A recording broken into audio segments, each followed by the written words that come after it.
ఇంటికి గెస్టులు వచ్చినప్పుడైనా కానీ lunch prepare అలాగే వీకెండ్లో ఇలా లంచ్ రెసిపీస్ చాలా సింపుల్గా ఈజీగా ఎలా ప్రిపేర్ చేసుకోవాలో చూపిస్తాను. దోసకాయ మసాలా, పాలకూర పప్పు, అలాగే దొండకాయ ఫ్రై, చాలా సింపుల్ అయిన రెసిపీస్ ఎలా చేయాలో చూపిస్తాను. ప్రాసెస్లోకి వెళ్ళిపోదాం. ఇక్కడ ఒక విజిల్ కుక్కర్ తీసేసుకొని ఒక కప్ కందిపప్పు అయితే తీసుకుంటున్నాను. దీన్ని ఒకసారి వాష్ చేసేసి ఆ నీళ్ళు వంపేసిన తర్వాత పప్పు మునిగేంత వరకు వాటర్ అనేది వేసేసి ఒక 2 కట్టలు సన్నగా కట్ చేసుకున్న పాలకూర వేసేసి, అలాగే కారానికి తగ్గట్టుగా పచ్చిమిర్చి, ఒక 2 టేబుల్ స్పూన్ల ఆయిల్, 1 టేబుల్ స్పూన్ పసుపు వేసి మనం పప్పు అనేది 3 విజిల్స్ వచ్చే వరకు ఉడికించుకోవాలి. పోపు కోసం స్టవ్ వెలిగించి పాన్ అనేది ఇక్కడ పెట్టేశాను. తగినంత ఆయిల్ అనేది యాడ్ చేసిన తర్వాత ఆవాలు, జీలకర్ర వేసి చిటపటలాడిన తర్వాత దీంట్లో కచ్చా పచ్చాగా దంచుకున్న వెల్లుల్లి కూడా మనం యాడ్ చేసేసుకొని 2 రెబ్బల కరివేపాకు కూడా యాడ్ చేసేసుకొని ఇవి క్రిస్పీ అయ్యేంత వరకు ఉంచుకున్న తర్వాత దీంట్లో మనం ఉడికించుకున్న పాలకూర పప్పు కూడా మనం యాడ్ చేసేసుకోవాలి. దీంట్లో మనకి తగినన్ని వాటర్ కూడా మనం యాడ్ చేసేసుకొని రుచికి తగ్గట్టుగా సాల్ట్ యాడ్ చేసుకోవాలి. మీకు కావాలంటే చింతపండు రసం లేదా నిమ్మకాయ రసం, నిమ్ముప్పు ఇలాంటివి కూడా వాడుకోవచ్చు. ఇలా లో ఫ్లేమ్లో పెట్టుకొని ఒక 5 నిమిషాలు పప్పుని ఉడికించుకొని కొత్తిమీరతో గార్నిష్ చేసేసుకుంటే మనకి పాలకూర పప్పు అనేది రెడీ అయిపోతుంది. చాలా సింపుల్గా ఈజీగా మనం చేసేసుకోవచ్చు అనమాట. ఇంటికి గెస్టులు వచ్చేస్తే వాళ్ళతో మాట్లాడుకుంటూ మనం ఈజీగా లంచ్ ప్రిపేర్ అయితే చేసుకోవచ్చు. ఇది చపాతీకి కూడా చాలా బాగుంటుంది పప్పు అనేది. ఒక బౌల్లోకి తీసేసుకొని సర్వ్ చేసుకుంటే మనకి పప్పు రెసిపీ రెడీ అయిపోతుంది. ఇప్పుడు దొండకాయ ఫ్రై ఎలా చేసుకోవాలో చూపిస్తాను.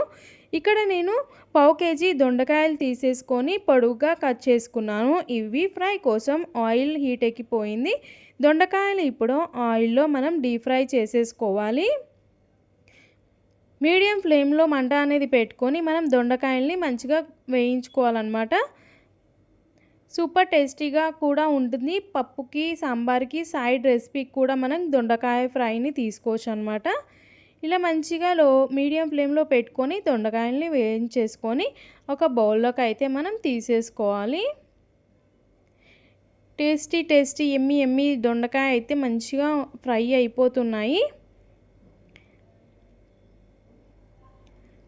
చూసారా ఎంత చక్కగా ఫ్రై అయ్యాయో. ఇప్పుడు ఒక బౌల్లోకి తీసేసుకుందాం వీటిని.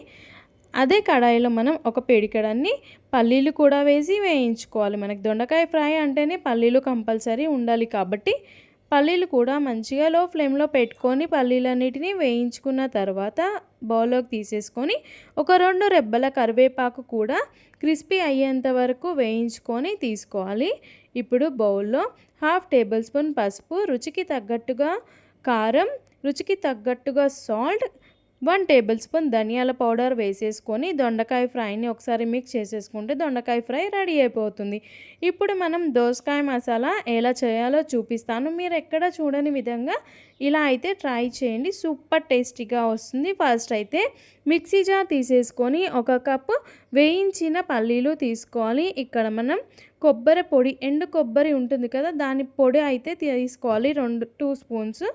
అలాగే రుచికి తగ్గట్టుగా మిర్చి పౌడర్, రుచికి తగ్గట్టుగా సాల్ట్ అనేది మనం ఇక్కడనే మిక్సీ జార్లోనే యాడ్ చేసేసుకుంటున్నాం అనమాట. యాడ్ చేసిన తర్వాత దీంట్లో ఒక పట్ట, చిన్న సైజ్ పట్ట, 2 లవంగాలు వేసేసి మంచిగా పేస్ట్ చేసుకోవాలి. ఇప్పుడు మసాలా కోసం స్టవ్ వెలిగించి బాండీ అనేది పెట్టేసుకొని ఇక్కడ తగినంత ఆయిల్ అయితే యాడ్ చేసేసుకున్న తర్వాత ఆయిల్ హీట్ ఎక్కాలి. మీడియం ఫ్లేమ్లో పెట్టుకొని మనం ఈ రెసిపీని అనేది చేసుకోవచ్చు. ఒక టేబుల్ స్పూన్ సాజీరా, పొడుగుగా కట్ చేసుకున్న పచ్చిమిర్చి, 2 రెబ్బల కరివేపాకు, సన్నగా కొంచెం పెద్ద సైజులో కట్ చేసుకున్న ఆనియన్స్ వేసేసి 1 టేబుల్ స్పూన్ అల్లం వెల్లుల్లి పేస్ట్, అలాగే 1 టేబుల్ స్పూన్ పసుపు కూడా మనం ఇక్కడ యాడ్ చేసేసుకొని వీటిని మంచిగా మిక్స్ చేసుకున్న తర్వాత ఒక పావు కేజీ సైజులో బుడమకాయ ఉంటుంది కదా, ఆ బుడమకాయ పొట్టు తీసేసి సీడ్స్ అనేది తీసేసి దోసకాయల్ని ఇక్కడ మనం యాడ్ చేసేసుకోవాలి. దోసకాయలు అనేటివి మంచిగా మగ్గిపోవాలి. ఆయిల్‌లో మంచిగా మగ్గిన తర్వాతనే మనం ఈ పేస్ట్ అనేది యాడ్ చేసేసుకోవాలి. చూస్తున్నారు కదా, మనకి దోసకాయ అనేది మగ్గిపోయింది, ఉడికిపోయింది కూడా, తొందరగా ఉడుకుతుంది దోసకాయ మనకి. ఇప్పుడు పేస్ట్ అనేది ఇక్కడ మసాలా పేస్ట్ ఇక్కడ యాడ్ చేసేసి కొద్దిగా వాటర్ కావాలంటే యాడ్ చేసేసుకోవచ్చు. సూపర్ టేస్టీగా యమ్మీగా దోసకాయ మసాలా మనకి రెడీ అయిపోతుంది. ఈ రెసిపీ కూడా మనకి చపాతీకి కూడా బాగుంటుంది, పప్పుకి, సైడ్ డిష్కి అన్నిటికీ బాగుంటుందన్నమాట. ఇప్పుడు స్టవ్ ఆఫ్ చేసి దోసకాయ మసాలా కర్రీని రెసిపీని సర్వ్ చేసుకుంటే మనకి కర్రీ రెడీ అయిపోతుంది. మీ ఇంటికి ఎవరైనా గెస్టులు కానీ లేక వీకెండ్స్లో కానీ మీరు ఏ రెసిపీస్ చేసుకున్నారో కామెంట్ బాక్స్లో చెప్పండి. మరి నేను చేసిన పాలకూర పప్పు, దొండకాయ ఫ్రై, దోసకాయ మసాలా మీరు కూడా ఈ రెసిపీస్ ట్రై చేసి కామెంట్ బాక్స్లో చెప్పండి. నా వీడియో ఇంతవరకు చూసినందుకు చాలా థ్యాంక్స్ అండి. మళ్ళీ ఒక కొత్త రెసిపీస్తో మేము ముందు ఉంటాను. అంతవరకు నేను మీ ఆహా cooking with Roja. Thank you for watching my videos. Thank you all.